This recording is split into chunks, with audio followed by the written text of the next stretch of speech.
Yang saya hormati Bapak Ibu Pamong yang sempat hadir pada kesempatan hari ini. Puji syukur mari sama kita panjatkan kehadirat Ilahi Rabbi karena atas izin dan kuasanya sehingga kita masih bisa bersama-sama berkumpul di tempat ini dalam rangka mengikuti sosialisasi berbagai praktik baik tentang budaya positif. Salawat serta salam taala pula kita aturkan kepada junjungan kita Nabi besar Muhammad Sallallahu Alaihi Wasallam, kepada para keluarganya, pada para sahabat-sahabatnya, dan insya Allah limpahan rahmat itu akan sampai kepada kita semua, seluruh umat yang masih mengikuti acaranya. Amin. Baik, Bapak Ibu Pamong, untuk mempersingkat waktu, mari sama kita buka acara ini dengan sama melafazkan basmalah Bismillahirrahmanirrahim. Untuk itu saya mengharapkan kepada seluruh pamong atau karyawan untuk bisa bekerja sama mengikuti kegiatan ini mulai dari awal sampai dengan akhir, karena kegiatan ini tentunya memiliki dampak positif buat kita semua. Untuk itu, untuk mempersingkat waktu, saya persilakan kepada Ibu Perli selaku calon guru penggerak yang alhamdulillah mau berbagi bersama kita. Kepada Ibu disilakan.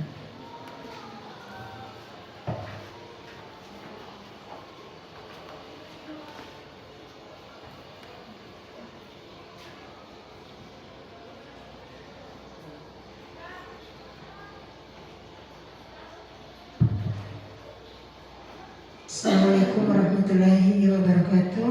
Waalaikumsalam warahmatullahi wabarakatuh. Salam sejahtera untuk kita semua, Bapak Guru Ibu hebat. Terima kasih atas waktu dan kesempatannya sudah bisa hadir di tempat ini untuk bisa mengikuti sosialisasi tentang berbagi praktik baik, yaitu penyebaran dan pemahaman budaya positif. Ya. Bapak Ibu guru yang saya hormati, Bapak Guru Ibu hebat, Masya Allah luar biasa. Insya Allah dengan materi ini saya sekedar sharing Bapak Ibu ya, terkait dengan apa yang sudah saya dapatkan pada program pendidikan guru penggerak, yaitu tentang budaya positif.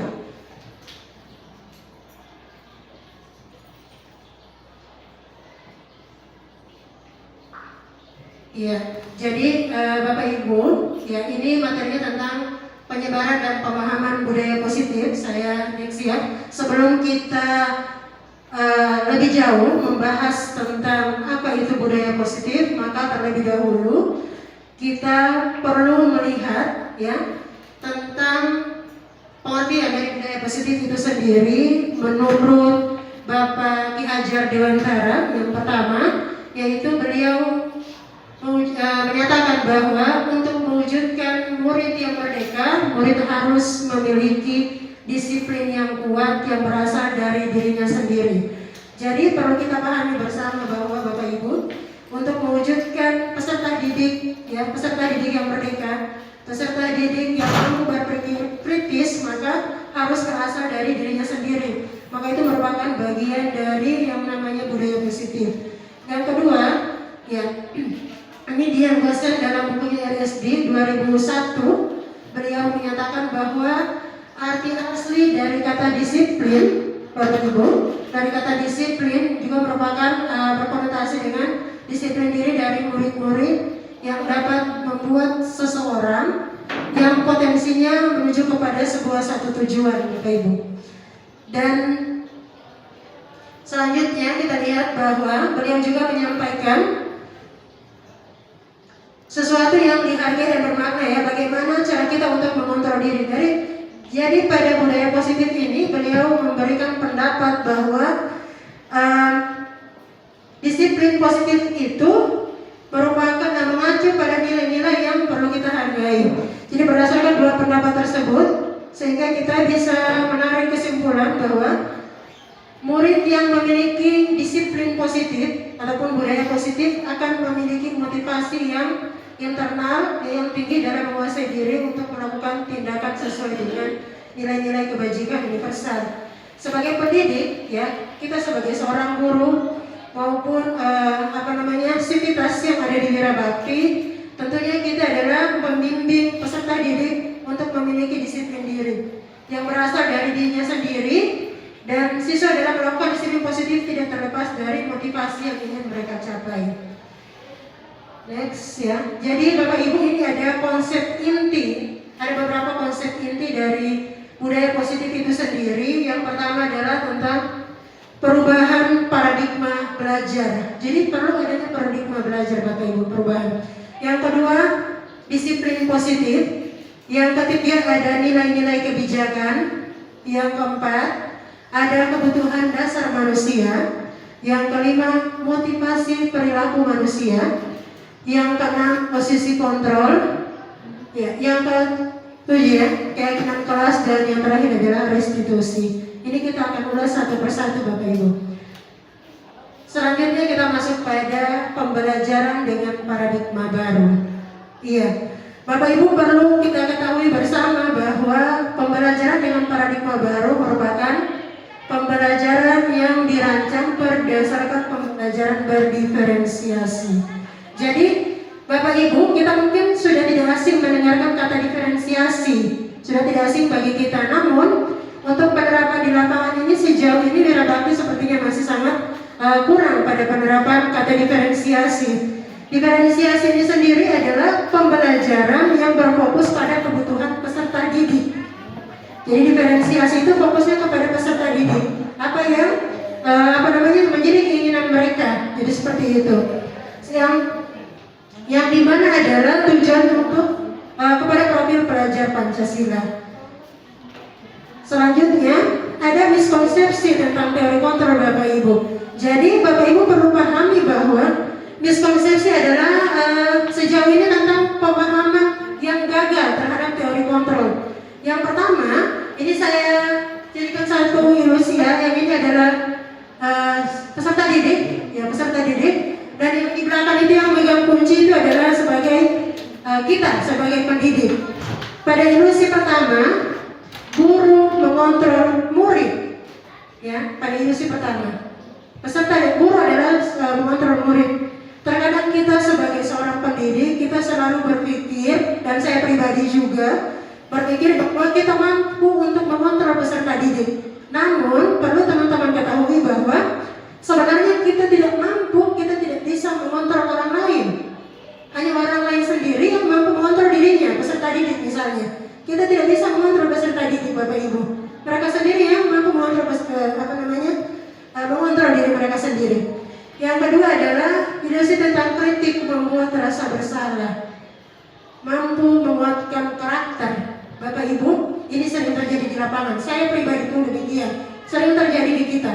Sering kita membuat peserta didik kita merasa bersalah. Dalam artian adalah kita selalu buat mereka itu merasa bersalah. Nanti sebentar ada penjelasannya. Ya, ini saya kasih ilusi. Yang terkadang kita berpikir dengan rasa bersalah itu justru itu membuat karakter mereka lebih kuat. Padahal ya kenyataan di lapangan adalah justru dampaknya juga ada dampak negatif Bapak Ibu. Selanjutnya ada penguatan positif efektif yang bermanfaat. Jadi terkadang kita memberi penguatan yang positif yang menurut kita mungkin sangat efektif, tidak semua Bapak Ibu. Ya Bapak Ibu, tidak semua hal-hal yang positif yang kita sampaikan itu bisa diterima oleh peserta didik. Tidak semua. Yang keempat adalah orang dewasa berhak memaksa. Ada ilusi orang dewasa berhak memaksa. Kita berpikir saya sebagai guru, saya ini lebih paham dibandingkan kamu sebagai peserta didik. Jadi seakan-akan kita memaksakan kehendak kita kepada peserta didik, seperti itu, Bapak Ibu. Ya. Selanjutnya, mengubah paradigma stimulus respon ke pendekatan teori kontrol, Bapak Ibu. Jadi untuk pendekatan teori kontrol itu sendiri, yang pertama kita lihat stimulus responnya. Realitas, ya, kebutuhan kita itu sama. Namun di teori kontrol menyatakan bahwa kebutuhan tidak sama. Jadi seperti itu. Yang kedua adalah semua orang melihat hal yang sama. Sedangkan di teori kontrol menyatakan bahwa setiap orang memiliki gambaran yang berbeda yang kita tidak bisa paksakan. Yang ketiga, kita mencoba mengubah orang agar berpandangan sama dengan kita. Di teori kontrol kita berusaha memahami pandangan orang lain. Jadi kita sebagai guru jangan kita memaksakan diri, Bapak Ibu. Dalam artian adalah kita berpikir, pandangan kita, cara berpikir kita sama seperti peserta didik. Beda, Bapak Ibu. Kita sarjana, mereka masih tingkat SMA. Jadi cara berpikir pasti akan berbeda. Seperti itu. Selanjutnya, perilaku buruk dilihat sebagai suatu kesalahan. Di teori kontrol, semua perilaku memiliki tujuan. Jadi ada tujuannya yang jelas. Yang selanjutnya, orang lain bisa mengontrol saya. Kalau di teori kontrol, hanya Anda yang bisa mengontrol diri Anda sendiri. Selanjutnya, saya bisa mengontrol orang lain, ya. Anda tidak bisa mengontrol orang lain. Hanya mereka sendiri yang mampu mengontrol diri mereka. Ya, untuk tahap selanjutnya, pemaksaan pada saat kunjungan yang gagal. Jadi harus ada kolaborasi. Kalau di teori kontrol harus ada kolaborasi. Jadi ketika kita memaksakan kehendak kita kepada peserta didik dan ternyata itu gagal, maka harus butuh kolaborasi dari orang lain. Seperti itu. Model berpikir menang kalah. Kalau di teori kontrol, model berpikir menang. Karena semuanya sama. Dalam hal adalah berpikir secara positif. Seperti itu. Ya, saya lanjut. Disiplin positif. Tadi kita terkait dengan paradigma baru ada teori kontrol. Sekarang kita masuk pada disiplin positif. Jadi, Bapak Ibu, disiplin positif itu ya berasal dari kata disiplina, ya, yang artinya adalah belajar, yang mengacu pada disiplin diri yang memiliki tanggung jawab terhadap apa yang dilakukan berdasarkan nilai-nilai yang diyakini. Selanjutnya, disiplin positif merupakan salah satu cara penerapan disiplin yang bertujuan untuk menumbuhkan kesadaran serta memberdayakan peserta didik tanpa imbalan, tanpa reward, ya, ancaman ataupun hukuman. Sebagai pendidik, tujuan kita adalah menciptakan peserta didik yang memiliki disiplin diri sehingga mereka berperilaku mengacu pada nilai-nilai kebajikan universal dan memiliki motivasi intrinsik dalam perubahan perilaku. Ya, selanjutnya ada nilai-nilai kebajikan.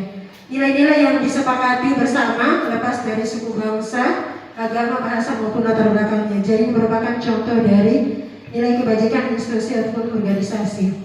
Profil pelajar Pancasila. Jadi kalau pada profil pelajar Pancasila itu, yang pertama adalah beriman dan bertakwa pada Tuhan Yang Maha Esa, berakhlak mulia, berkebinekaan global, gotong royong, mandiri, kreatif, dan bernalar kritis. Ya, yang selanjutnya ada ya primaries program. Mungkin bisa diluruskan di bahasa Inggris, lupa. Ya, jadi kalau di situ ya disampaikan bahwa ada toleransi, rasa hormat, ya, rasa hormat, integritas, mandiri, menghargai, antusias, ada empati, keingin-tahuan, kreativitas, kerjasama, percaya diri, dan komitmen. Terakhir ada keterampilan hidup atau life skill. Dapat dipercaya, pendengar yang aktif, jujur, tidak merendahkan orang lain, dan memberikan yang terbaik dari diri. Selanjutnya ada kebutuhan dasar manusia. Ya, ada kebutuhan dasar manusia. Jadi Bapak Ibu, otomatis setiap kita memiliki kebutuhan dasar. Yang pertama, kebutuhan dasar adalah segala sesuatu yang kita lakukan mendapatkan apa yang kita inginkan. Itu kebutuhan dasar. Seluruh tindakan yang kita lakukan memiliki tujuan tertentu dan semua usaha terbaik yang kita lakukan adalah dalam rangka agar kebutuhan dasar kita terpenuhi dengan baik. 5 kebutuhan dasar manusia yang tidak bisa kita pungkiri, yang otomatis sampai dengan saat ini ya, yang melekat di diri kita masing-masing. Yang pertama adalah kebutuhan untuk bertahan 5 kebutuhan dasar manusia, ya kebutuhan untuk bertahan hidup, makan ya, makanan, pakaian, tempat tinggal, keamanan dan kesehatan. Itu merupakan kebutuhan bertahan hidup. Yang kedua, kebutuhan untuk kasih sayang dan rasa terima kasih. Bapak Ibu, kalaupun namanya kita sebagai manusia otomatis membutuhkan kasih sayang, membutuhkan memberikan rasa terima kasih. Jadi untuk kebutuhan ini ada rasa diterima, ya, dipedulikan, berbagi, kerjasama, menjadi bagian dari kelompok itu. Selanjutnya kebutuhan yang ketiga adalah penguasaan. Jadi kita butuh penguasaan, dalam artian adalah harga diri, ya, keinginan untuk dianggap, pasti ya, Bapak Ibu, kita sebagai manusia pasti punya keinginan lah untuk dianggap sebagai guru, kan begitu, ya. Memimpin, berprestasi, diakui dan didengar. Jadi setiap orang itu pasti punya jiwa kepemimpinan, ya, ingin didengar, ingin berprestasi. Selanjutnya ada kebebasan, mandiri, memiliki pilihan, mencoba hal baru, mampu mengendalikan arah dirinya. Jadi setiap orang pasti ingin mengendalikan arah dirinya. Yang terakhir adalah kesenangan, bermain, humor, antusiasme dan tertawa. Jadi ini merupakan 5 kebutuhan dasar manusia. Selanjutnya, Bapak Ibu, motivasi perilaku manusia. Jadi ada namanya motivasi perilaku manusia, baik secara ekstrinsik maupun secara intrinsik. Ya. Yang pertama adalah untuk menghindari ketidaknyamanan hukuman, dari ekstrinsik ya, motivasi perilaku manusia. Yang kedua, untuk menghindari untuk mendapatkan imbalan dan penghargaan dari orang lain. Untuk intrinsik, ya, untuk menjadi orang yang mereka inginkan dan menghargai diri sendiri dengan nilai-nilai yang mereka percaya. Gitu. Ya, kita lihat Bapak Ibu, ternyata dari ketiga motivasi perilaku manusia dalam mewujudkan disiplin positif harus ditanamkan dalam peserta didik kita. Ya, adalah motivasi yang nomor 3. Kita lihat yang nomor 3 ya. Karena dengan memiliki motivasi tersebut, mereka telah memiliki motivasi intrinsik. Jadi dari dalam diri yang berdampak pada jangka panjang. Motivasi yang tidak akan berpengaruh pada adanya hukuman dan hadiah. Mereka akan tetap berperilaku baik ya, dan berdasarkan nilai kebajikan, karena mereka ingin menjadi orang yang menjunjung tinggi nilai-nilai yang mereka hargai. Jadi kita lihat Bapak Ibu, ada 3, ada hukuman, konsekuensi, ada restitusi. Ya, kalau di hukuman, ketika kita peserta didik kita bermasalah, kita beri mereka hukuman. Misalnya ya, kalau di hukuman itu kan tidak terencana. Terkadang Bapak Ibu tanpa kita sadari, kita memberi hukuman kepada peserta didik kita. Saya jaga ya, contohnya juga di saya misalnya, ketika ada peserta didik yang lambat masuk kelas atau tidak mengerjakan tugas atau misalnya tidur di kelas, saya memberi hukuman dengan cara misalnya lari, ya, lari di lapangan. Padahal seharusnya tidak saya lakukan. Karena kenapa?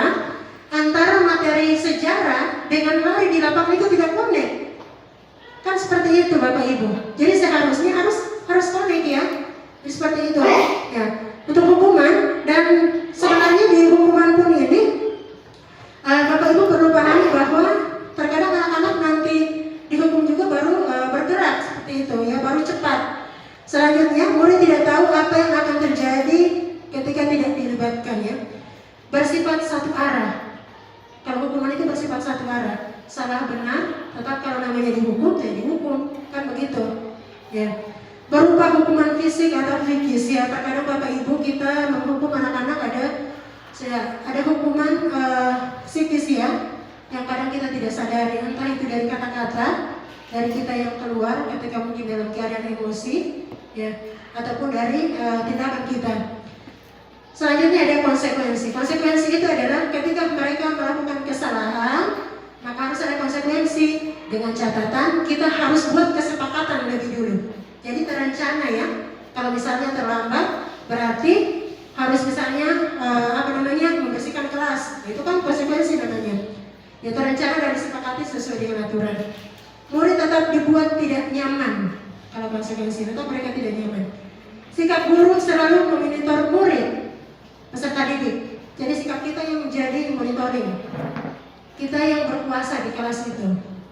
Selanjutnya ada restitusi. Proses menciptakan kondisi bagi murid untuk memperbaiki kesalahan. Itu restitusi. Ya.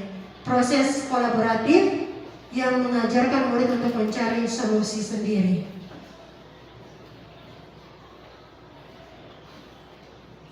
Selanjutnya Bapak Ibu, ini ada 5 posisi kontrol guru. Yang pertama, guru sebagai penghukum. Yang kedua adalah guru sebagai pembuat rasa bersalah. Yang ketiga sebagai teman. Yang keempat sebagai pemantau. Yang kelima sebagai manajer. Iya. Next,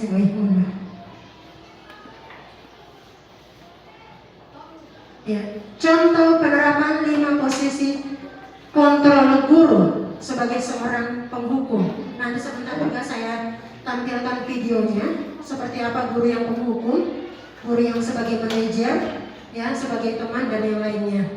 Yang pertama adalah sebagai penghukum. Seorang penghukum bisa menggunakan hukuman fisik maupun verbal. Orang-orang yang menjalankan posisi penghukum senantiasa mengatakan bahwa sekolah memerlukan sistem atau alat yang dapat lebih menekankan pada murid-murid lebih dalam lagi. Guru-guru yang menerapkan posisi penghukum akan berkata, patuhi aturan saya, atau awas, kamu selalu saja salah, selalu, ya, kamu saja selalu pasti, ya, selalu berakhir selesai. Jadi kata selalu selesai. Guru seperti ini senantiasa percaya hanya ada satu cara agar pembelajaran bisa berhasil, yaitu cara dia. Jadi kalau guru sebagai penghukum itu, Bapak Ibu, perlu kita pahami bahwa segala sesuatu itu kita langsung ambil tindakan, ya, baik secara fisik maupun verbal. Seperti yang saya sampaikan tadi, ketika ada permasalahan belum kita pecahkan di lapangan, tetapi langsung kita beri hukuman kepada peserta didik. Karena terkadang peserta didik tidak mau lagi menjelaskan apa yang dia lakukan dan sebagainya, seperti itu. Pembuat rasa bersalah. Saya berada di posisi ini, Bapak Ibu. Sebelum saya kenal belajar tentang guru penggerak, saya selalu jadi pembuat rasa bersalah kepada peserta didik. Saya selalu mengatakan kepada peserta didik, karena kamu akhirnya jam saya materi saya tidak selesai. Jadi seperti itu, Bapak Ibu. Jadi pada posisi ini biasanya guru akan berusaha lebih lembut. Namun lembutnya itu menyakitkan, Bapak Ibu. Anak-anak akan merasa bersalah, peserta didik akan merasa bersalah. Pembuat orang merasa bersalah akan menggunakan, ya, keheningan yang membuat orang lain merasa tidak nyaman, bersalah atau rendah diri. Kata-kata yang keluar dengan lembut akan seperti, ibu sangat kecewa, ya, ibu sangat kecewa sekali dengan kamu. Otomatis peserta didik merasa bersalah, kan, Bapak Ibu? Ketika kita sampaikan, ya, ibu sangat kecewa sekali dengan kamu. Selanjutnya, berapa kali Bapak harus memberitahu kamu, ya? Ya. Ada lagi kata, gimana ya? Gimana coba kalau orang tua kamu tahu kamu berbuat begini? Itu membuat rasa bersalah. Di posisi ini, murid akan memiliki penilaian yang buruk terhadap dirinya tentang diri mereka. Murid merasa tidak berharga dan telah mengecewakan orang-orang yang disayanginya. Saya, Bapak Ibu, jujur saya juga merupakan salah satu guru yang membuat rasa bersalah. Dalam artian adalah terkadang saya membandingkan antara si A dengan si B, yang tanpa saya sadari justru sebenarnya itu berdampak pada psikis mereka. Ya. Kekecewaan yang mendalam. Jadi Bapak Ibu, terkadang saya sampaikan begini, kamu ini tidak seperti kakakmu yang sebelumnya, kan begitu, ya. Ternyata kita berada pada posisi, ya, berada pada posisi pembuat rasa bersalah. Kita mungkin, Bapak Ibu, menganggap hal itu hal biasa bagi kita. Tapi ternyata justru si anak ini merasa tertekan dengan dirinya. Dia akan berpikir saya telah mengecewakan orang lain. Jadi seperti itu. Selalu kita membanding-bandingkan, ya. Saya pribadi biasa begitu, Bapak Ibu. Mungkin Bapak Ibu tidak.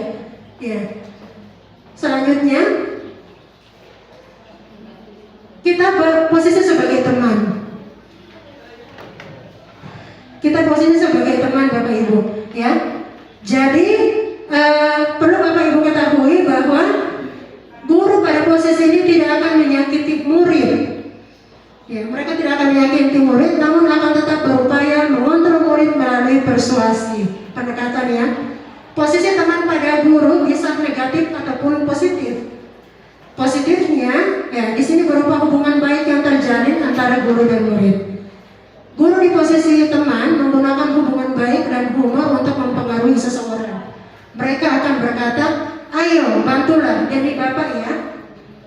Bapak, ini sebenarnya kalau kita lihat, ketika posisi sebagai teman ini Bapak Ibu, ini sebenarnya ada posisi dalam artian adalah berdampak positif dan negatifnya.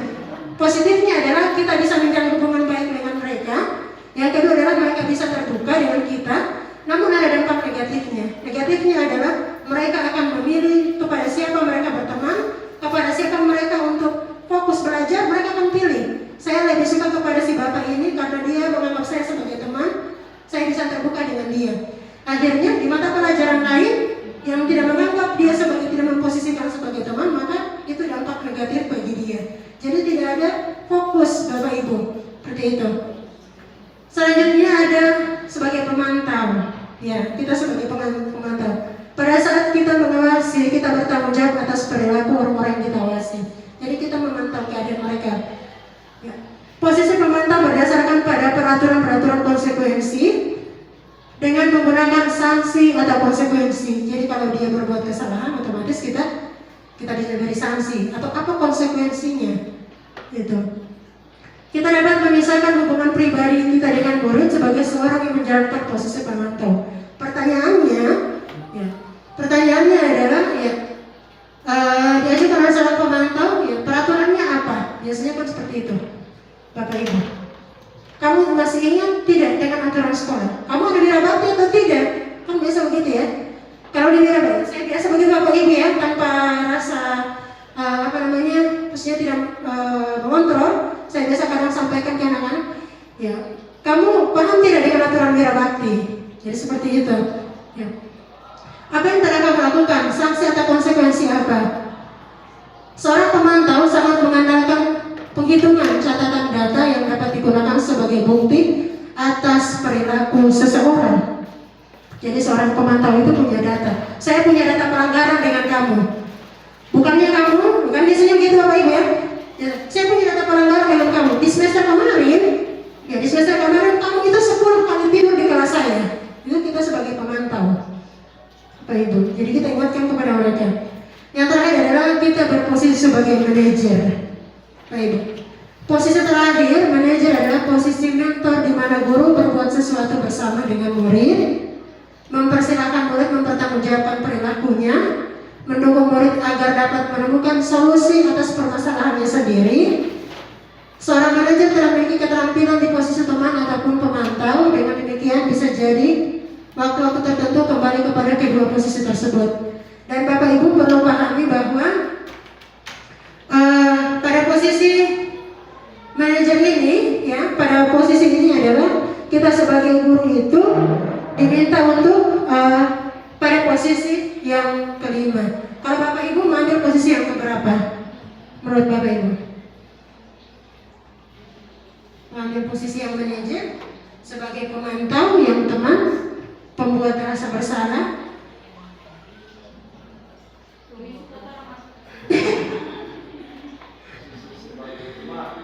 Posisi sebagai teman. Posisi sebagai teman itu Bapak Ibu ada sisi negatifnya, ada sisi positifnya yang tadi saya sampaikan. Sisi positifnya itu adalah kita bisa dekat dengan mereka, kita bisa tahu permasalahan apa yang mereka alami, itu posisi sebagai teman. Namun sisi negatifnya adalah mereka hanya dominan kepada kita, bukan kepada orang lain. Jadi tidak merata, mereka akan pilih, oh saya lebih senang kepada guru si A, jadi saya lebih suka dengan guru si A. Akhirnya motivasi belajarnya itu hanya pada guru si A, bukan si B dan C. Ya, itu kalau pada posisi sebagai teman, Bapak Ibu. Kalau semua itu seperti itu kan tidak ada dari sisi negatif. Semua guru Berposisi sebagai teman. Iya. Iya. semua seperti itu. Tidak, kalau saya memposisikan diri ini sesuai dengan 55 itu, tapi pada saat dan waktu tertentu. Iya. Di saat waktu, iya. Pada saat dan waktu tertentu Bapak Ibu, ya. Jadi kalau misalnya memang toh sebagai pemantau berarti harus jadi pemantau. Iya. Jadi kalau memang orang butuh dia misalnya sebagai teman harus jadi teman.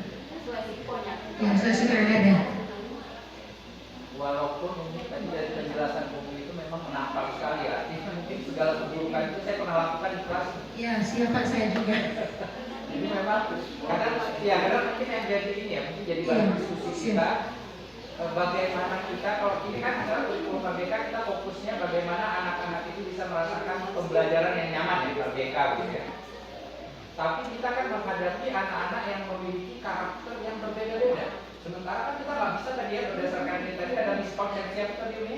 Iya. Kontrol itu tadi ya, artinya anak-anak mempunyai karakter yang berbeda dan mereka masuk kemari itu sudah membawa karakter masing-masing. Jadi karakternya sudah terbentuk gitu ya.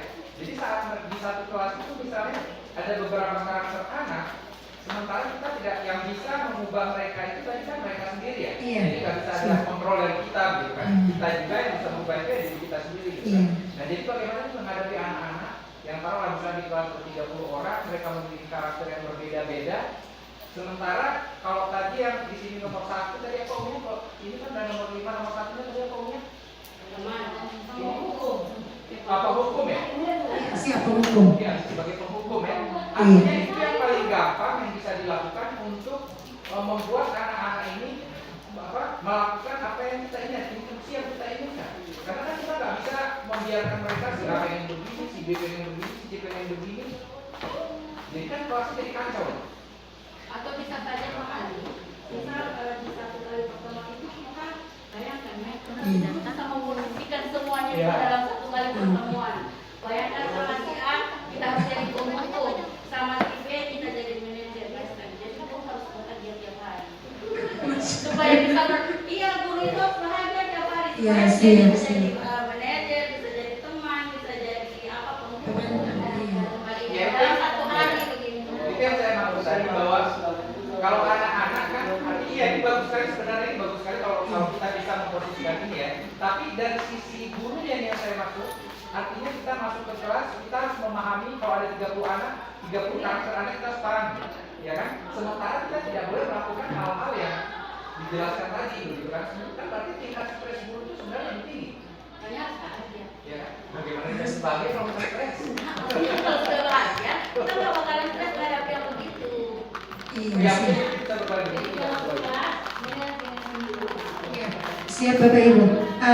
Ini terkait dengan penerapan ilmu posisi kontrol. Sebentar saya sedikit jelaskan tentang di materinya ini itu ada namanya restitusi segitiga. Bagaimana kita tadi ada 5 apa kebutuhan itu. Iya, betul. Kalau dikasih slide-nya ditampilkan.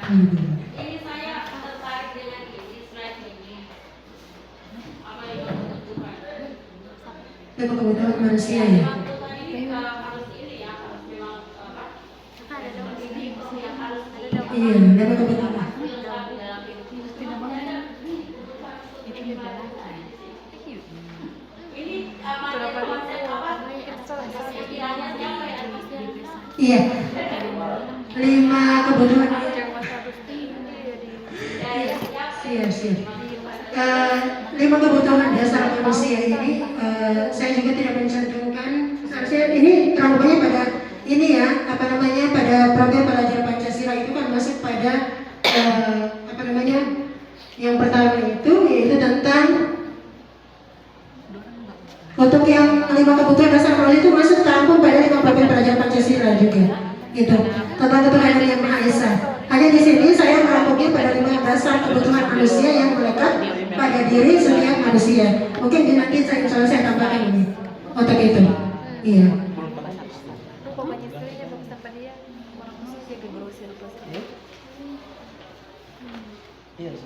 Jadi Bapak Ibu untuk ini ya penerapan ilmu posisi kontrol guru nanti ini terkait pertanyaannya adalah bagaimana jika kita ya pada posisi sebagai apa tadi penghukum ya atau apa tadi ya Pak yang pertama tadi yang disampaikan Pak Andi. Iya, sedangkan posisi iya Bapak Ibu perlu kita pahami bersama bahwa Bapak Ibu ada yang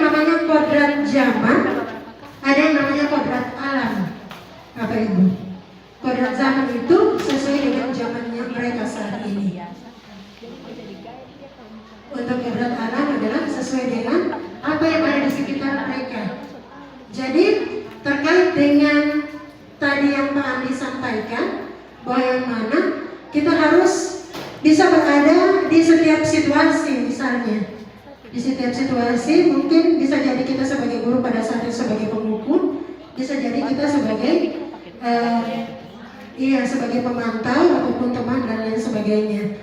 Ya, jadi memang Bapak Ibu kita perlu pahami bahwa kita lihat situasi dan kondisi yang ada, dan sebentar nanti saya akan jelaskan tentang restitusi, bagaimana kita pada pemecahan masalah ketika kita mendapatkan masalah beserta dengan peserta didik. Kalaupun Bapak Ibu, misalnya kita peserta didik mendapatkan masalah, ada masalah dengan kita, maka ada namanya pemeriksaan secara restitusi segitiga, tanpa harus menghukum, tanpa harus memberi tindakan kepada mereka baik secara fisik maupun psikis, seperti itu. Saya next Bapak Ibu ya. Oke, Bapak Ibu sebelum masuk pada keyakinan kelas, boleh tolong speaking dulu? Boleh. Boleh? Jangan sekali. Tidak mau goyang. Saya tidak pakai Mau goyang, Kak? Pas speaking boleh? Kita tidak jaga Pak Goyang. Boleh. Oke, silakan berdiri dulu. Jadi speakingnya sebenarnya ini Bapak Ibu ya, untuk konsentrasi, masih konsentrasi atau tidak? Oke.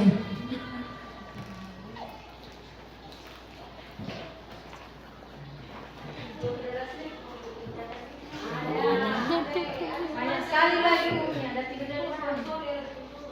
Oke Bapak Ibu tolong diperhatikan. Bapak Ibu, Ibu bendahara yang terhormat. Biasanya dia paling Oke, perhatikan Bapak Ibu ya. Kita mulai breaking dulu. Bapak Ibu kalau saya tepukan nanti instruksinya ada pagi, siang, malam, ya.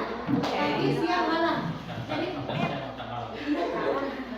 Jadi, iya kalau tepuk pagi berarti kali. tepuk siang berarti tepuk malam berarti 3. iya, karena malam itu kan siangnya berarti setengah saja. Oh. Nggak sampai ini. Maksudnya begini pagi, siang, Jadi malam, pagi, siang. tepuk pagi, tepuk siang, tepuk malam. Oke. Jadi seperti itu. Oke. Boleh? Iya. Iya. Karena kan malam itu. So tidur orang terus malam. Oke. Oke. Siap. Oke. Tidak boleh ribut. Oke, kita mulai ya. Tepuk pagi, tepuk siang, tepuk malam, tepuk pagi.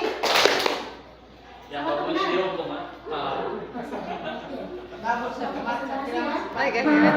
Jadi saya sudah langsung ditepuk ya. Yang pagi, Oke. pagi, Siang. siang, Oke. siang, malam, Siap. malam. Oke. Ya? Oke. 1, 2, 3. Pagi, siang, malam.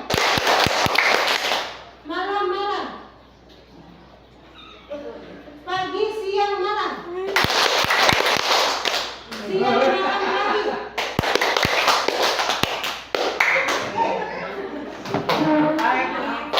Siang, malam, pagi berarti 2, bilang 1.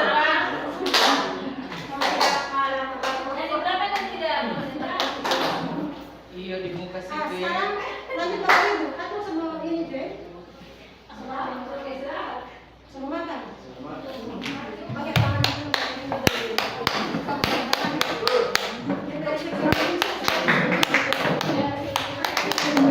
Ya, kita next Bapak Ibu.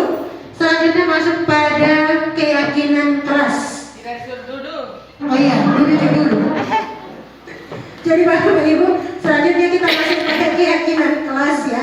Bapak Ibu, insya Allah keyakinan kelas ini nanti akan kita buat sama-sama.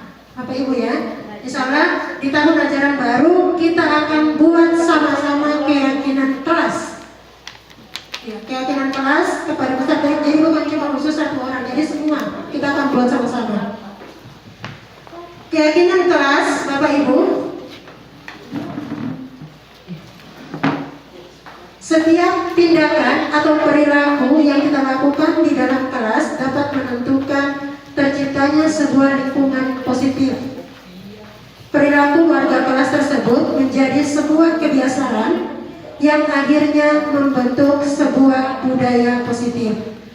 Dalam mewujudkan perilaku warga sekolah yang memiliki budaya positif, hal pertama yang perlu diciptakan dan disepakati adalah membuat keyakinan kelas atau prinsip-prinsip dasar bersama antara warga kelas untuk mendapatkan nilai kebajikan. Jadi Bapak Ibu perlu adanya keyakinan kelas yang kita buat bersama dengan peserta didik di kelas. Mengapa keyakinan kelas tidak peraturan kelas? Karena keyakinan kelas akan lebih memotivasi seseorang dari dalam atau memotivasi secara intrinsik.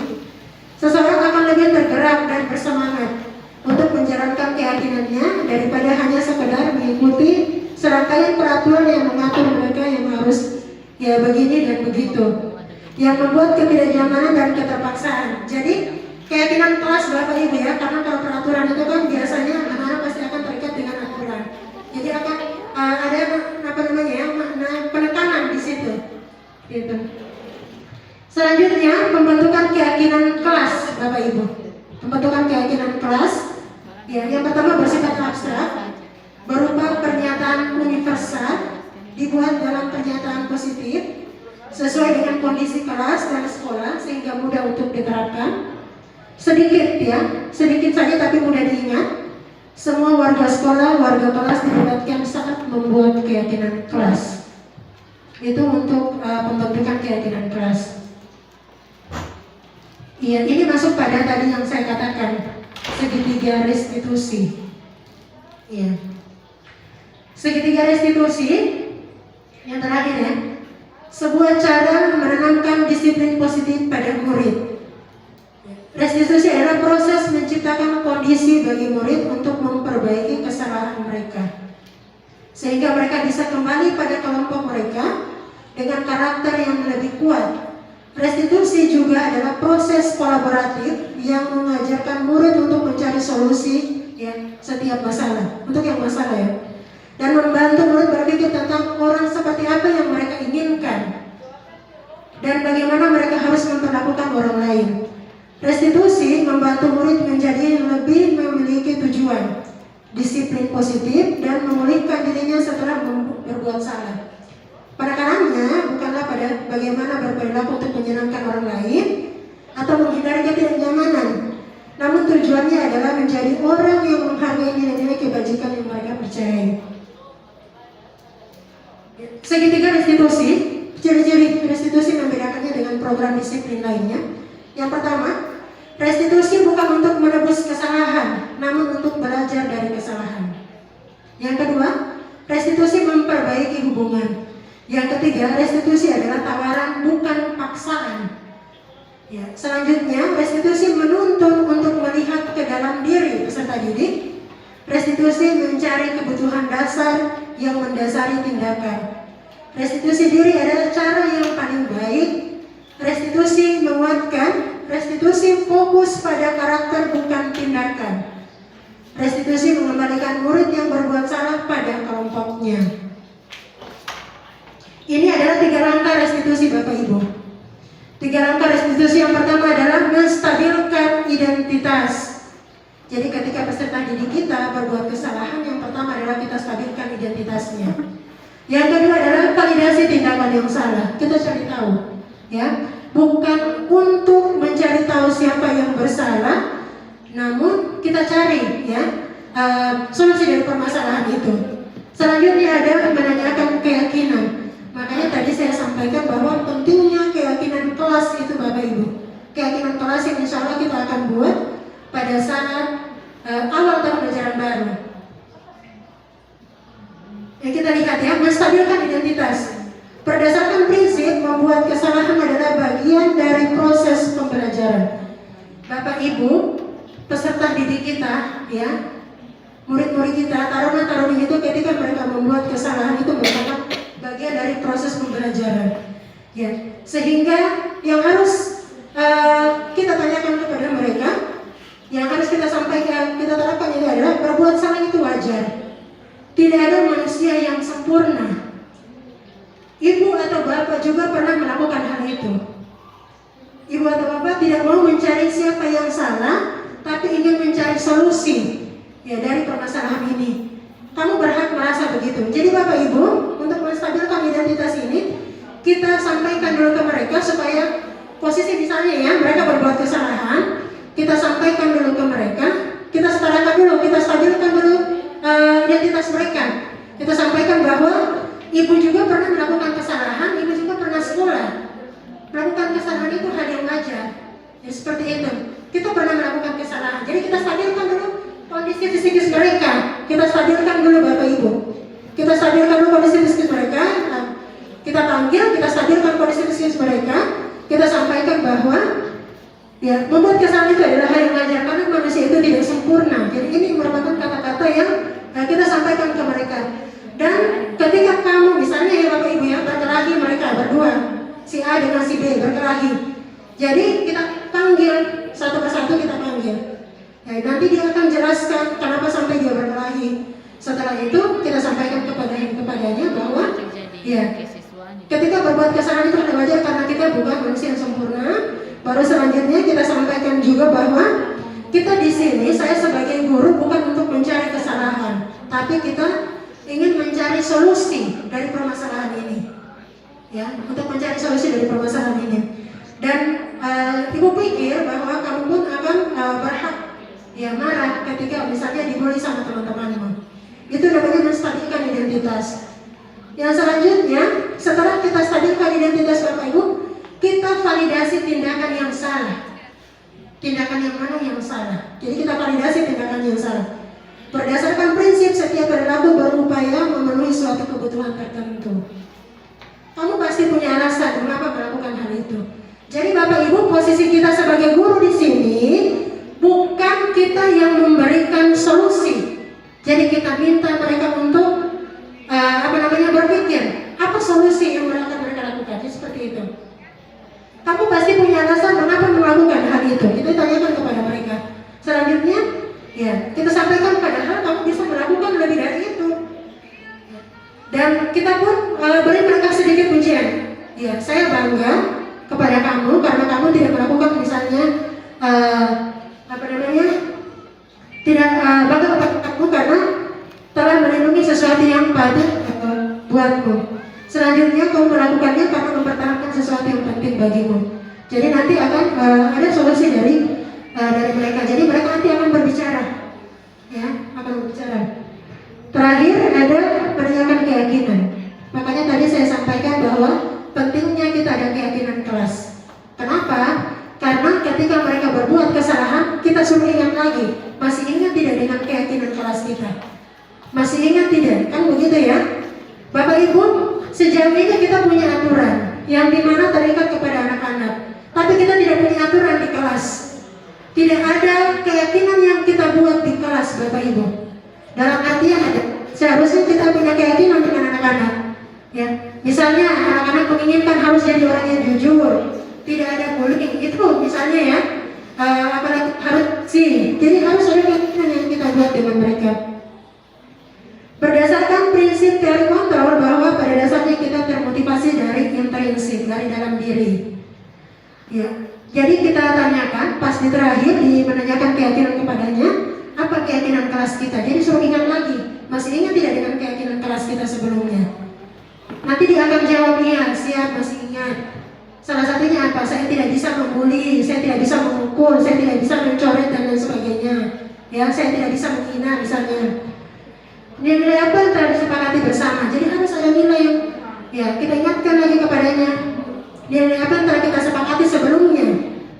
Ya. Selanjutnya, seperti apa gambaran sebuah kelas yang ideal bagi kamu? Kalau misalnya kamu berbuat ini seperti apa gambaran kelas yang ideal bagi kamu menurutmu? Karena ada gambaran kelas ya ketika kita buat keyakinan kelas. Ya, dan selanjutnya kita sampaikan juga kamu ingin menjadi orang seperti apa sebenarnya. Ya, jadi Bapak Ibu, saya tugas yang kemarin Bapak Ibu saya membuat film pendek dengan kelas 11 IPA 1 kolaborasi dengan Ibu Tiwi dari Seni Budaya. Ya, kita buat film pendek terkait dengan pemecahan masalah restitusi segitiga.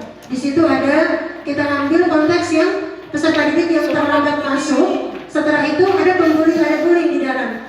Walaupun dalam bentuk verbal. Itu yang kita buat bersama Bapak Ibu. Jadi saya juga ingin menerapkan apakah berhasil atau tidak. Dan saya menanyakan kepada peserta didik, menurut mereka mau tidak, maksudnya pandangan mereka terhadap restitusi segitiga dengan cara seperti ini penyelesaian masalahnya, ataukah dengan cara menghukum, ya, jadi seperti itu Bapak Ibu. Videonya sudah disetting atau sudah disetting? Bagaimana? Videonya itu dibuat sudah disetting bahwa mereka sudah harus maksudnya gerakan mereka. Iya, karena memang mungkin orang membuat ini, makanya orang setting DP ini, tapi untuk posisi di dalam itu kita beri mereka apa yang mereka ingin ungkapkan. Jadi seperti itu. Yang di setting itu yang bagian saya pada saat saya mengajar. Dampaknya untuk kelihatan.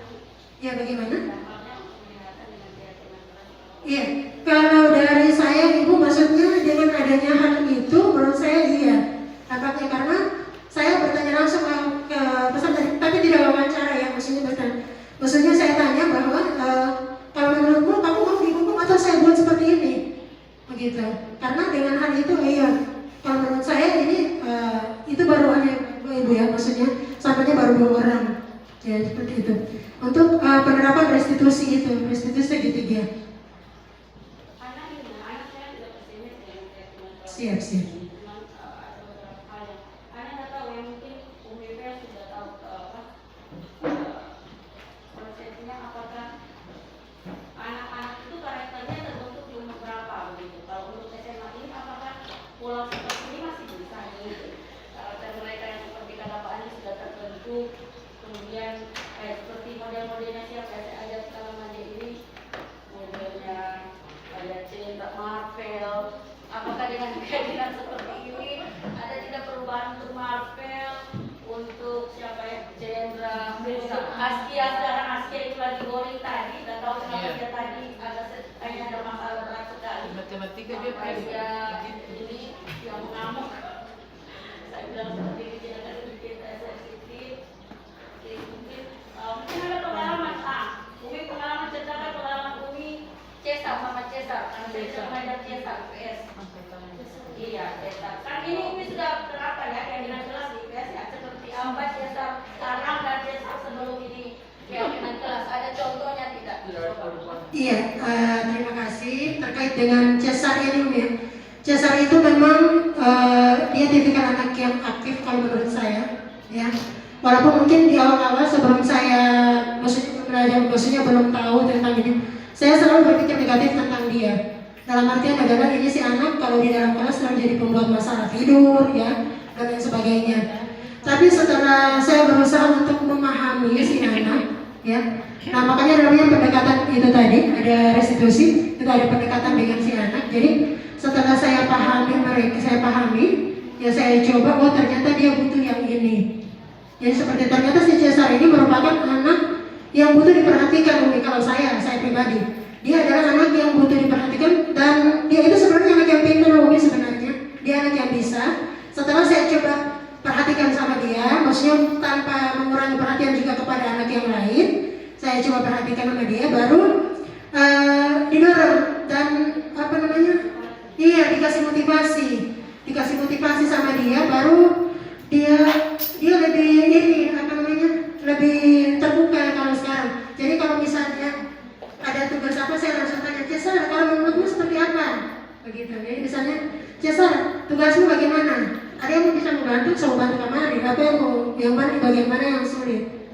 Begitu. Kalau Cesar yang saya lihat sekarang. Ini salah satu keyakinan kelas yang mendukung kita ini tercapai keyakinan adalah mood positif dari dulu. Iya, Seperti itu berarti Umi punya mood positif dulu, baru kita Iya. ada kayak seperti transfer energi, Iya. transfer energi ya dari Umi ke Cesar, seperti itu ya, untuk mendukung keyakinan kelas. Siap. Makanya guru harus bahagia. Iya, Bapak Ibu, iya. Nah, saya kadang begitu Bapak Ibu, kadang kalau tidak mau dari rumah sampai minta bawa di kelas, ya. Jadi makanya biasa kalau kita istilahkan menjaga kewarasan, Bapak Ibu. Jadi kalau misalnya pagi, sebenarnya Bapak Ibu perlu pahami bahwa kalau supaya mood itu bagus itu memang salah satunya adalah harus didukung oleh semua ya. Misalnya bangun ya, misalnya orang harus waktu. Disiplin Bapak Ibu, sebelum jam 7 orang di sekolah, baru tanpa harus dibabatariakan sama piket lagi orang untuk masuk kelas. Nah biasanya yang bikin orang tidak mood itu tak lewat 10 menit dipukul sama tarian kelas yang ini tidak ada yang kosong, itu kan piket ya biasanya ya. Itu orang biasa orang tidak mood, akhirnya bawaannya sampai di kelas anak-anak ya kelasnya kotor, jadi bawaannya hati juga tidak mood begitu. Baru apa yang ingin orang capai juga di dalam kelas ternyata anak-anak tidak buat. Nah makanya tadi ada keterkaitan Bapak Ibu sebenarnya, jadi saling mendukung. Bapak Ibu walaupun orang bertugas banyak, orang harus bahagia, orang harus berpikir positif. Karena kenapa? Anak-anak itu Bapak Ibu adalah anak-anak kita, jadi jadikan mereka sebagai anak-anak kita. Karena kenapa?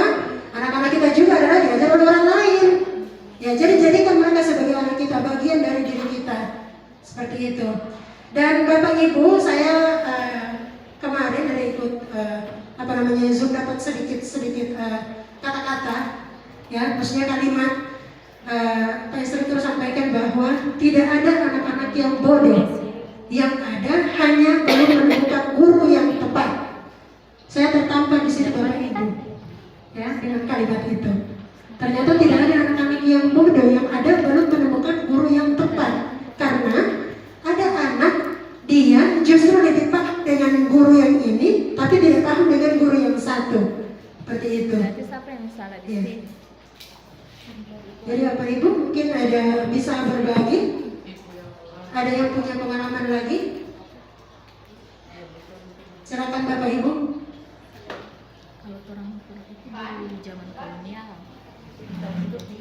Kalau ini ya, tadi mungkin saya kembali lagi seperti karakter tadi. Kita juga tidak sebagai guru, ya seperti Umi bilang tadi, ada anak yang dia dengan guru ini paham, tapi dengan guru lain dia tidak paham, gitu kan? Jadi kadang-kadang memang ada entah itu cara penjelasan guru yang bisa ditangkap oleh si anak ini sehingga dia paham. Mungkin di anak si B dengan penjelasan saya yang sama dengan anak yang berbeda tadi si B tidak paham, nah, gitu kan? Jadi mungkin kalau misalnya dibilang tadi bahwa ada belum menemukan guru yang tepat, mungkin solusinya harus cari guru yang lebih dari satu untuk satu mata pelajaran. Karena kan style guru itu juga kadang-kadang ya, misal kalau saya pribadi misalnya mengajar, ya cara mengajarnya seperti itu gitu. Ya kan? Mungkin Umi cara mengajarnya seperti itu gitu. Jadi ada anak-anak yang ada sebagian paham dengan Umi, sebagian lagi tidak paham dengan Umi. Ada sebagian anak yang paham dengan saya, sebagian anak tidak paham dengan saya. Seperti itu. Iya, benar Pak Andi. Saya juga alami itu bahwa ada anak-anak yang paham dengan kita, ya, namun tidak paham bahkan mungkin itu tidak paham dengan kita, seperti itu. Makanya pentingnya yang namanya kolaborasi.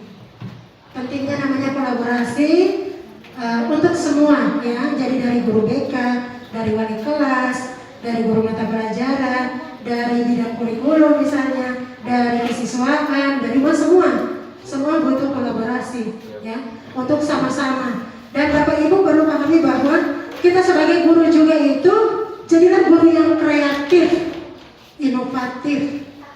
Ya, terkadang kan ada siswa, makanya tadi namanya diferensiasi.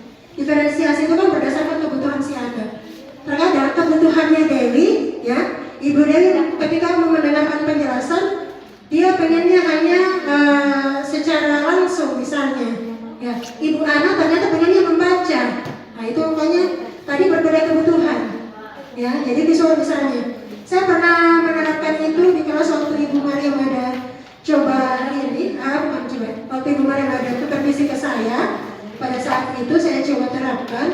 Ya, kesalahan saya pada saat itu adalah karena memang tidak tahu dalam tes awal. Seharusnya kan ada tes awal. Jadi semoga mungkin di tahun ajaran baru ini orang semua ada asesmen. Itu penting sekali ternyata. Dan berasa sekali. Pada saat saya menerapkan diferensiasi, saya coba kasih bagi, kamu sebagai visual, kamu audio visual, ada kasih bagi-bagi begitu. Ternyata pas di lapangan ada anak-anak yang justru dia di audio visual sudah pindah di Ya, kekurangannya adalah saya tidak gunakan asesmen. Ya, makanya insya Allah kita akan ada asesmen Bapak Ibu. Jadi seperti itu. Saya menambah Umi.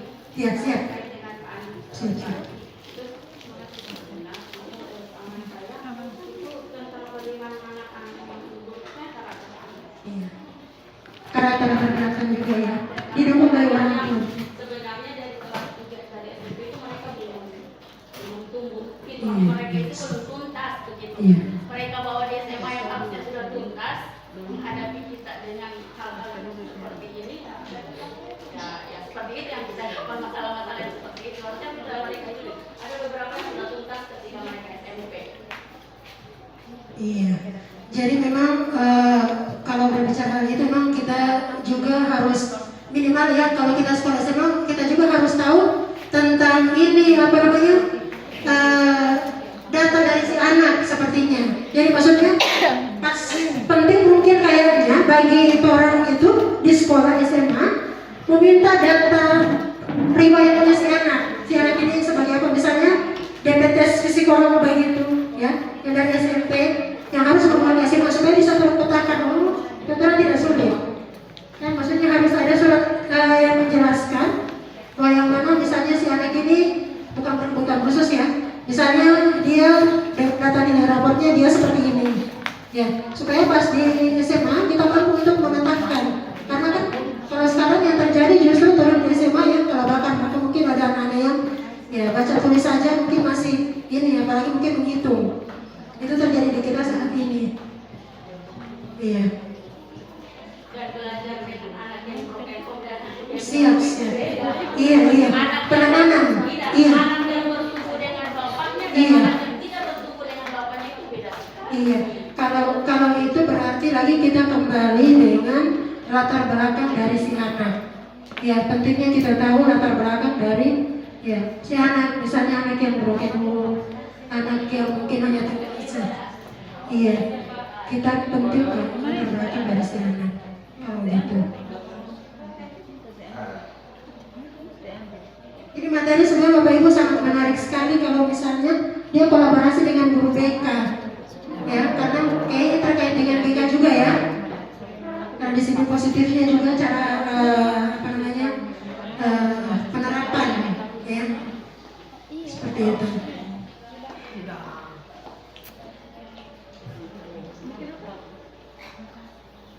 Bapak Ibu saya tampilkan, tapi ini dalam bentuk bacaan.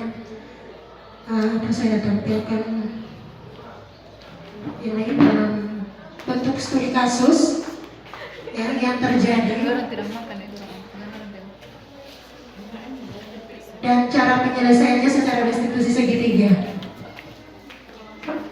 Ya, ini merupakan contoh dari studi kasus Bapak Ibu. Saya bacakan ya. Guru matematika dan wali kelas 10-1 Ibu Sandi sedang sakit sehingga tidak dapat masuk dan mengajar di kelas. Akhirnya dicarikan guru pengganti, yaitu Ibu Eni. Ibu Eni baru 2 tahun menjadi guru SMA, jadi masih guru baru ceritanya Bapak Ibu.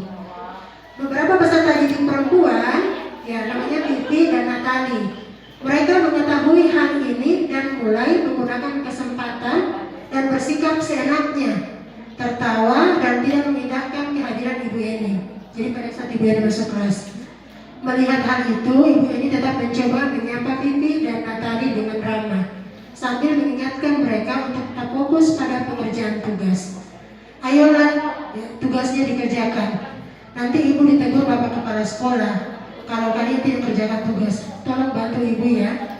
Namun Pipi dan Natali tertawa. Ibu santai saja. Mereka tetap tidak mengerjakan tugas dan malah ngobrol.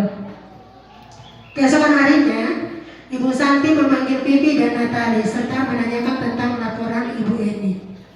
Ibu Santi menanyakan apakah mereka mau memperbaiki permasalahan yang telah terjadi.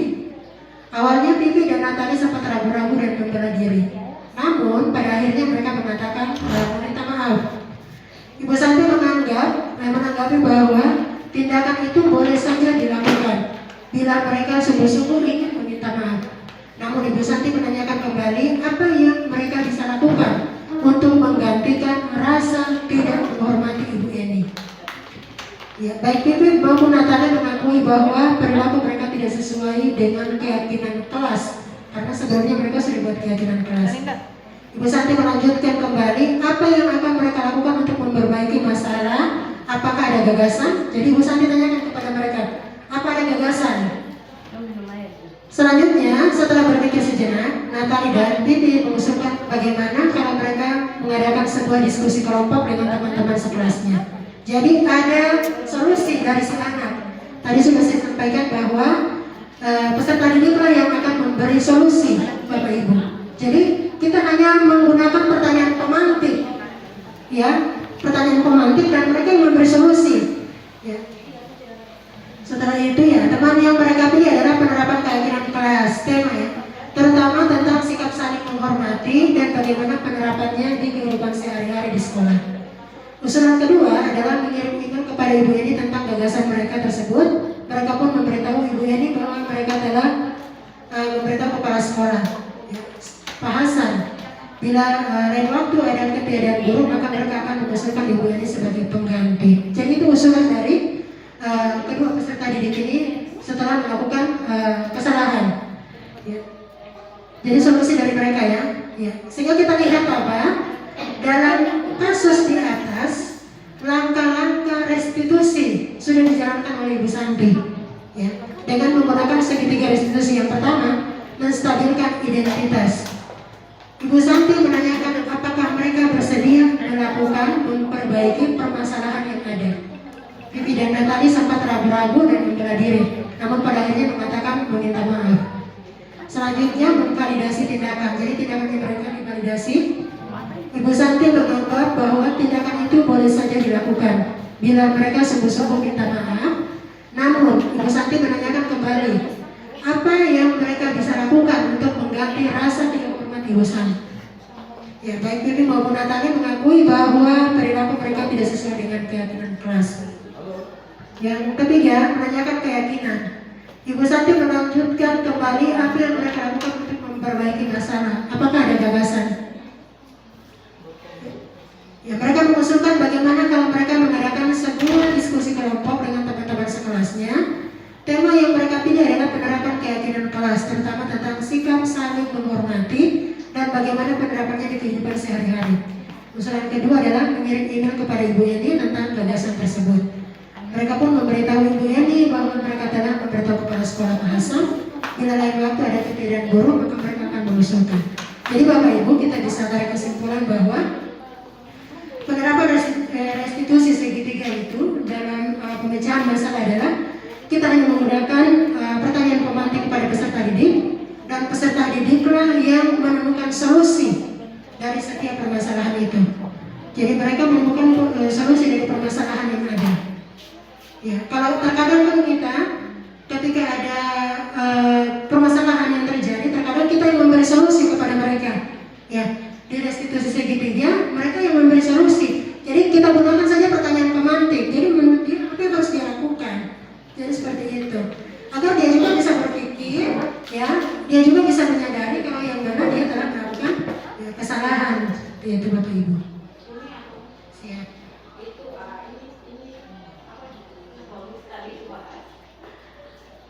Kalau mereka kasih solusi, itu harusnya ada fitur yang sudah bertumbuh pada mereka. Itu fitur kedewasaan. Nah, kata di sini rata-rata jawab, anak di sini Allah, anak ini luar biasa. Ada suami ada kasih-kasih soal drama. Fisiknya saja mereka yang besar, fisik. Tapi mereka anak-anak sekali. Banyak sekali rata-rata itu paling kalau kita anak-anak sekarang dia itu kita sudah memperlihatkan kedewasaan, itu paling ada itu ada 25% itu hanya dewasa, yang lain itu 3% itu masih anak-anak. Bayangkan tadi di dalam kelas. Lagi sementara di penjelasan cuma 10 menit. Saya penjelasan di dalam lama cuma 5 menit, 15 menit. Ada yang celetuk-celetuk kasih pertanyaan apa yang tidak sesuai dengan pembelajaran yang memperlihatkan mereka anak-anak. Mereka mau lucu-lucuan sih, mereka mau lucu-lucuan, tapi itu menandakan mereka masih anak-anak dan itu bahaya sekali. Ini mah dia modelnya ya Allah, sudah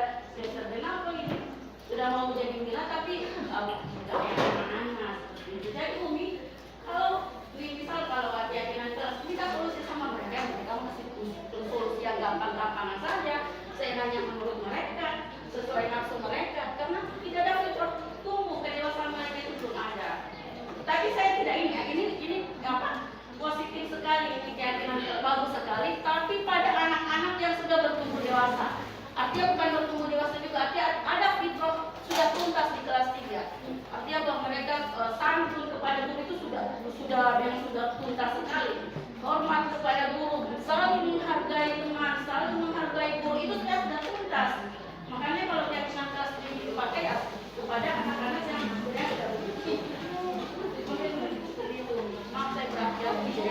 intinya kita kerja keras.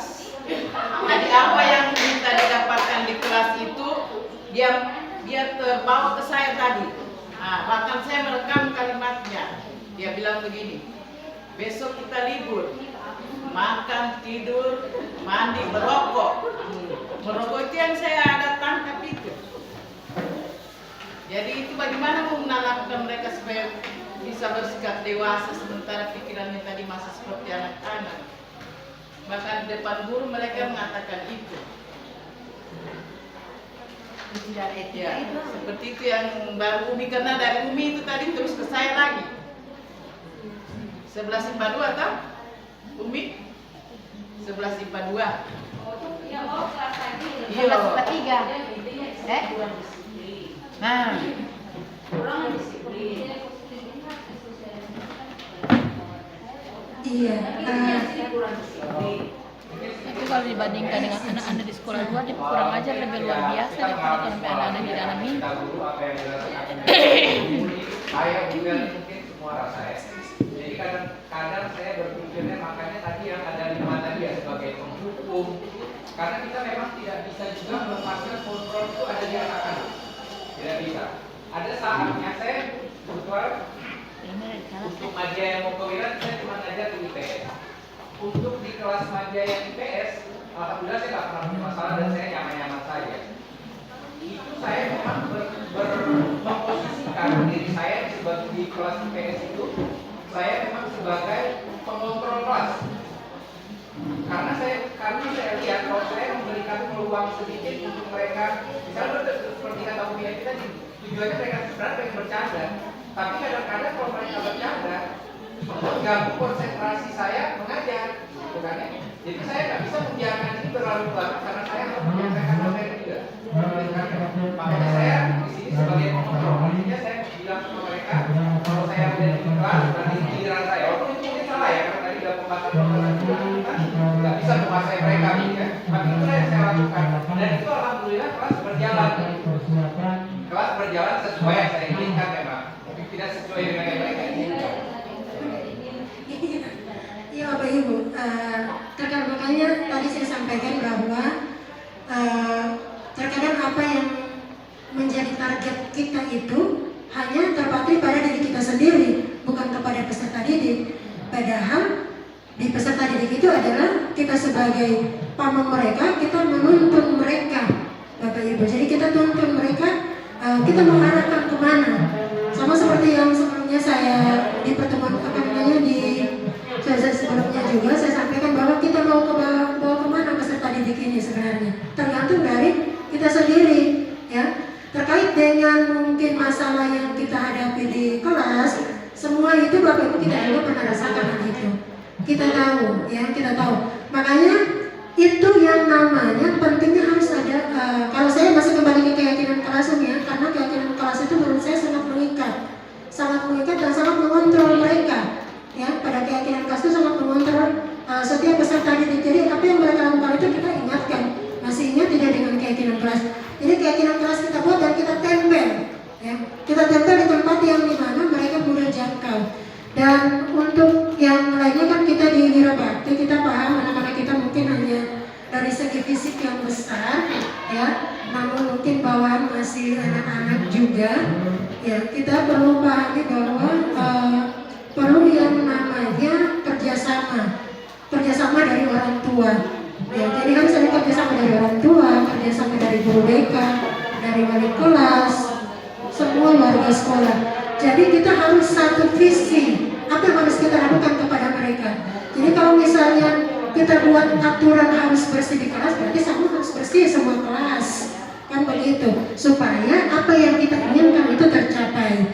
Misalnya di keyakinan kelas itu kan Bapak Ibu kita buat bersama itu ya, satu forum kita buat sama-sama. Jadi itu yang kita buat sama-sama itu dengan apa? Setelah itu kita sepakati dengan mereka. Kita sepakati dengan mereka. Entah itu misalnya mereka asal-asal, misalnya pada saat menyampaikan pendapat dan lain sebagainya, kita tuntun, kita arahkan. Jadi seharusnya seperti ini. Jadi kita arahkan mereka, ya, kita tuntun mereka. Ya, seperti itu. Kita beri dulu pemahaman kepada mereka. Bapak Ibu, kita sebagai pendidik itu bukan hanya bahagia, kita juga harus banyak bersabar. Ya. Jadi seperti itu Bapak Ibu. Ya, jadi luar biasa ya. Jadi harus banyak bersabar Bapak Ibu. Sabar itu inti dari sekolah. Menghadapi Nursita. Iya, saya. Iya Bapak Ibu. Iya, adanya Pak Andi itu. Tapi anak itu tidak. Iya, Bapak Ibu. Ada story tersendiri kalian. Jadi Bapak Ibu, kita sebagai guru itu intinya adalah kita bersabar, kita bahagia Bapak Ibu. Jadi berikan senyum terbaik kita setiap hari kepada mereka. Baru selanjutnya adalah jangan lupa didoakan. Ya, jangan lupa didoakan. Itu selalu Bapak Ibu. Kita harus punya prinsip bahwa dari sama seperti yang Pak Egi sampaikan, yang pernah beliau sampaikan, bisa jadi dari 100 siswa itu akan ada 2 atau 3 orang yang akan menarik kita ke surga. Kita jadikan satu patokan itu Bapak Ibu. Ya, jadi Masya Allah luar biasa.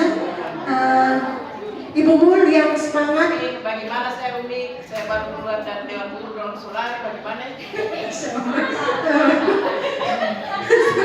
Pembahasannya di Guru Merdeka. Iya. Iya, padahal saya tidak apa-apa, cuma baru seperti itu. Iya, Masya Allah Bapak Ibu. Sebenarnya semua yang ditanyakan oleh Bapak Ibu ini ada di pembahasan materi guru penggerak. Nah, makanya tolong sama-sama mendaftar di guru penggerak Bapak Ibu, supaya tolong sama-sama bisa untuk menerapkan budaya positif ini. Sama buka angkatan 12. Insya Allah saya siap untuk membantu ini DPD.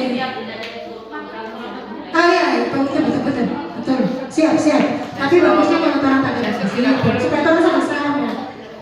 Supaya orang sama-sama insya Allah. Jadi terima kasih Pak Andi, luar biasa. Iya, bukan Pak promosi, bukan promosi. Iya Bapak Ibu, jadi intinya adalah bahwa memotivasi kita. Sebenarnya pembelajaran juga bagi saya. Sebenarnya saya ada belajar materi tertampar juga saya Bapak Ibu. Soalnya apa yang dia bilang saya bikin dulu. Iya, sering saya lakukan. Saya sebagai penghukum juga, saya sebagai pembuat rasa bersalah. Yang sering saya lakukan juga Bapak Ibu. Ya, sama seperti Bapak Ibu juga. Mungkin di lapangan. Iya, Ibu Enur. Tidak. Jadi seperti itu. Jadi sama-sama. Iya, yang membuat rasa bersalah itu yang sering sekali. Saya sering begitu Bapak Ibu. Biasa kalau masuk di kelas itu, kadang langsung tidak sesuai dengan bukan saya sudah bilang lagi sama mereka. Itu. Ini karena kalian ini dapat dari aku akhirnya, ya kan biasanya begitu Bapak Ibu ya. Akhirnya materi yang saya sudah selesai sudah tahan, sudah tidak bisa lanjut kan biasanya begitu. Ya itu pembuat rasa bersalah ternyata kita diminta untuk jadi manajer. Bapak Ibu sebagai pemantau. Bapak Ibu kan manajer tidak mampan kembali ke pemantau. Ya. Yang penting jangan kembali ke penghukum. Jangan kembali ke situ. Kalau sama kembali ke penghukum, orang kembali ke restitusi ketiga. Harus kembali ke situ. Menyesuaikan dengan mereka. Iya. Pokoknya kalau saya kembali ke situ, orang harus kembalikan ulang. Ya. Dan apa lagi namanya? Iya. Jadi seperti itu. Baru Bapak Ibu ada juga terkait dengan reward ya. Reward. Terkadang tuh orang supaya dia bagus orang kasih dia reward. Misalnya kalau kasih hadiah. Saya sering juga begitu Pak. Ya. Kalau kasih mereka hadiah. Ternyata justru memberikan hadiah itu berdampak negatif. Karena kenapa? Dia akan berpikir ya. Jadi motivasinya itu cuma di hadiah itu. Misalnya kalau di kelas, ya. Di kelas, kalau kamu dapat bisa selesaikan ini, saya kasih beng-beng atau apa begitu. Nilai tambah. Ya. kalau nilai tambah itu mungkin ya bisa setahun barangkali ya, karena kan kalau nilai tambah itu dari DPK aktifan kelas. Walaupun mungkin awal-awal itu masih sebagai ini apa namanya hanya untuk mengkasih dari nilai tambah, tapi insya Allah lama kelamaan dia semua terbiasa, semua jadi semangat, bermotivasi. Iya. Oke Bapak Ibu.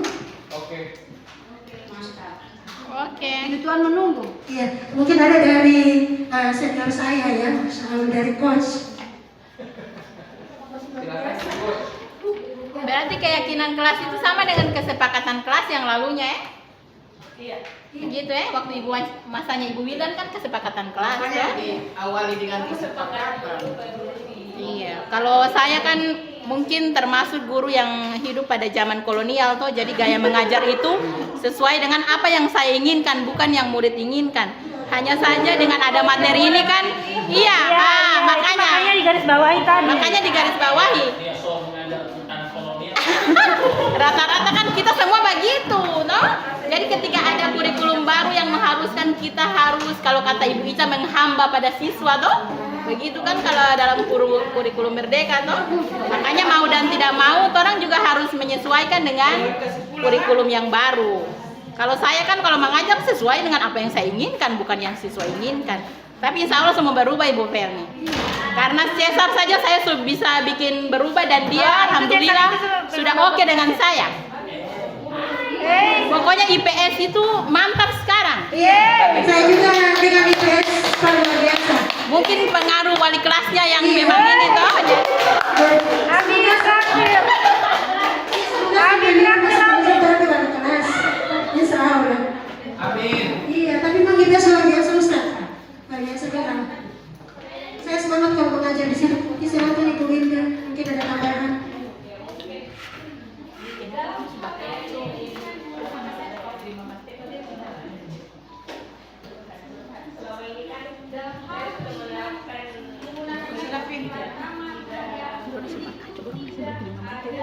Kenapa lagi nih? Askia, saya pergi makan. Kita si Askia. Makasih. Kasih kasarnya timnya mati. Ada banyak satu ember ini. Ini harus kesini.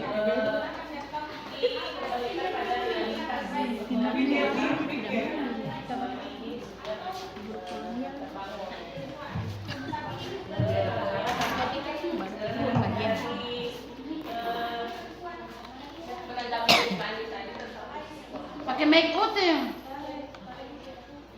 Posisi hukuman tadi ada hukuman konsekuensi restitusi. Kalau bagi saya pribadi disesuaikan sama dengan Pak. Jadi yang paling diharapkan mungkin di restitusi, tapi tentu disesuaikan dengan kebutuhan anak, disesuaikan dengan situasi, kondisi, besar kecilnya masalah tersebut. Karena kan di dalam pendidikan anak saja, dalam agama, anak-anak kalau sudah tidak sholat, umur berapa tahun sudah bisa dipukul. Ya, meskipun tentu ada badatnya yang diatur dalam agama seperti itu. Begitu juga dengan konsekuensi dalam Al-Quran juga kan sudah diperkenalkan kita dengan surga dan neraka.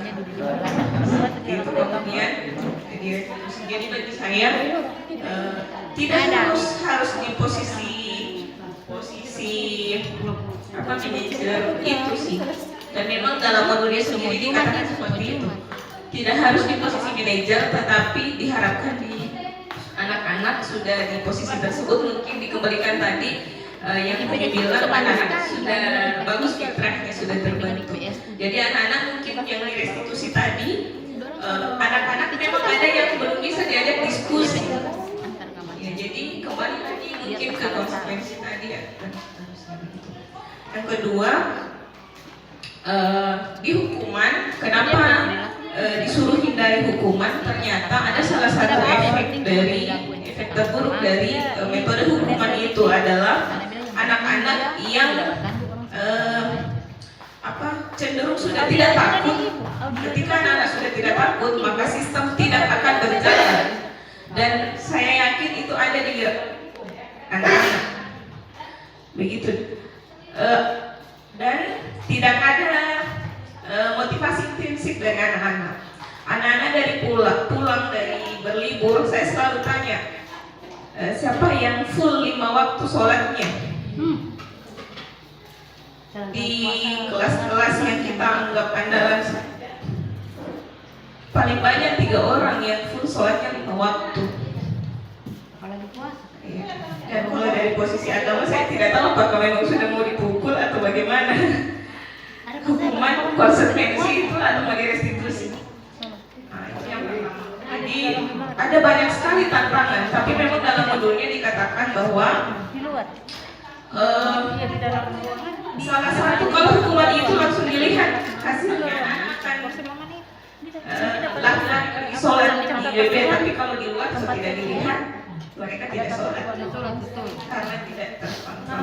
Makanya itu dampak-dampak negatif itulah yang kemudian diharapkan kita bisa beralih ke konsekuensi dan lebih bagus lagi, lebih mantap lagi kalau sudah bisa anak direstitusi. Dan di lapangan yang saya alami, keyakinan kelas itu saya sudah laksanakan di tiap kelas mapel. Pertanyaannya hasilnya bagaimana? Kita bisa lihat sendiri tentang kebersihan di kelas. Belum konsisten anak-anak. Setiap saat, tapi saya selalu memang harus bersabar. Kadang sedikit mau menangis juga, ya Allah anak-anak ini. Dan mengambil waktu. Tapi saya tetap konsisten semester ini untuk kebersihan kelas. Saya untuk kebersihan kelas saja dulu. Gitu. Dan ternyata memang susah kalau tidak kolaborasi. Seperti itu. Itu ya soal tantangannya. Kemudian mungkin daripada kita hanya berkuat-kuat, mungkin kita bisa untuk realitas wirabakti sendiri. Saya kadang bilang kayak misalnya di apel, setengah mati sekali saya di awal balikin apel. Saya malah tidak mau ini apel anak-anak, tidak ada yang mendengar saya. Bagaimana kalau kita carikan solusi melalui konsep inti budaya positif? Misalnya kan tidak mungkin satu orang yang merestitusi semua anak-anak. Bagaimana kalau kita ini rekomendasi ya, maksudnya apakah bisa setiap guru diberikan ini jatah, misalnya satu guru 5 orang anak restitusi. Siapa yang dari kan ada memang ada anak-anak yang saya lihat lebih cepat apel, ada memang yang orang-orang tertentu yang kita bisa lihat, kita pantau. So dia ini yang memang selalu ada di kelas. Kemarin pertama 2 orang di kelas tidak apel. Pertama ini berani pulang. Iya, nanti dia jemput baru datang. Pertama jemput belum bergerak, nanti bagus jemput baru bergerak. Begitu. Jadi yang 2 orang itu tercatat itu, itu mulai direstitusi. Seperti itu. Mungkin jadi kata-kata itu juga ternyata penting. Tadi posisi pantau. Nah, kemudian terkait dengan keyakinan kelas ini Jumatnya batas waktunya. Terkait dengan posisi keyakinan kelas, ada namanya ada buah kurikulum.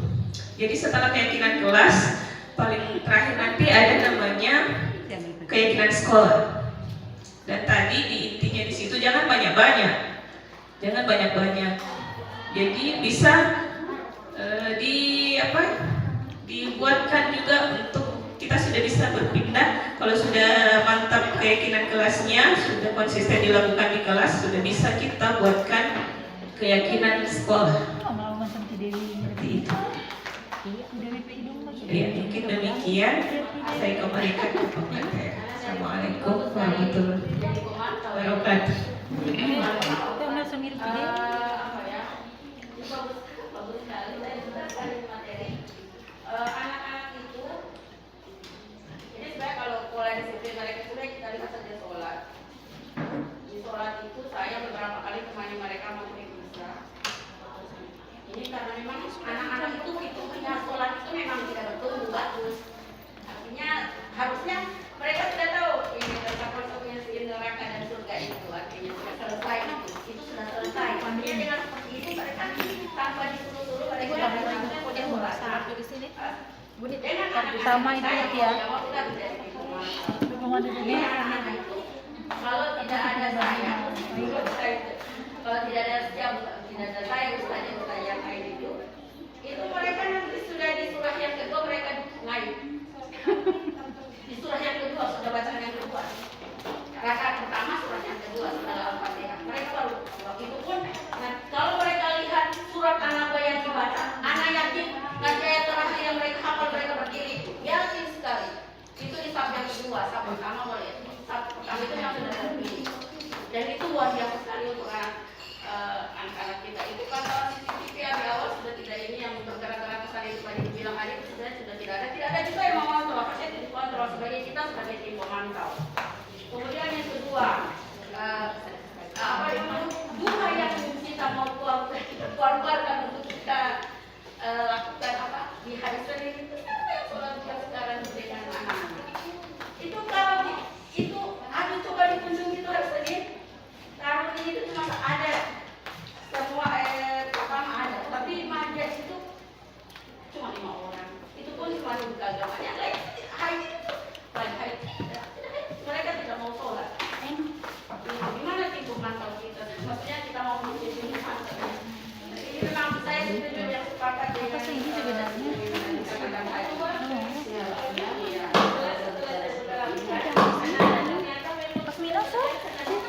iya karena memang fitrahnya mereka tidak bertumbuh bagus fitrah mereka tidak bertumbuh bagus istilahnya di sini Umi dalam disiplin apa disiplinnya yang memang bukan juga siswa yang sekolah iya seperti itu intinya demikian kalau lainnya baru ada yang masalah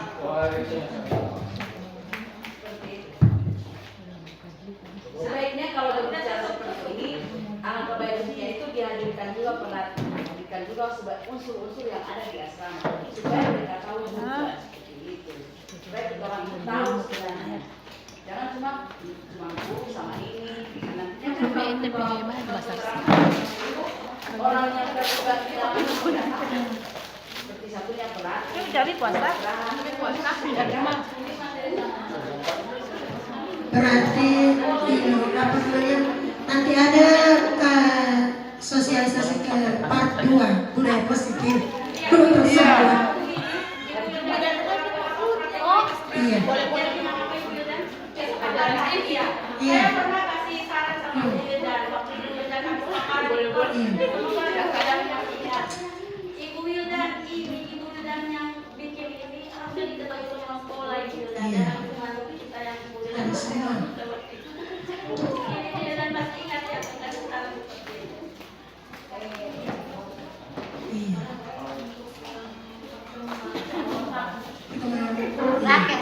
Raket. Makanya Raket uang. iya. Iya, ntar bisa di kolaborasi Bapak Ibu insya Allah. Itu tadi kolaborasi tadi. Insya Allah Bapak Ibu dalam kolaborasi orang tetap sama-sama ya. Iya, di awal tahun ajaran baru insya Allah. Iya. Iya sih. Jadi Bapak Ibu kalau misalnya toran kalau kolaborasi berarti yang diperlukan adalah komitmen. Iya. Kalau kolaborasi berarti terus harus komitmen sama-sama orang menjalankan, sama-sama orang turun. Karena kalau misalnya yang turun cuma Ibu Wilda atau mungkin cuma orang-orang yang di dalam situ juga kesulitan. Karena posisi pasti yang terkontrol cuma di kelas. Nah, di luar paling tidak. Karena ini hari Jumat, terima kasih mungkin tidak ada. Saya ucapkan terima kasih kepada Jadi Masya Allah luar biasa kepada Pak Adi yang sharing ya.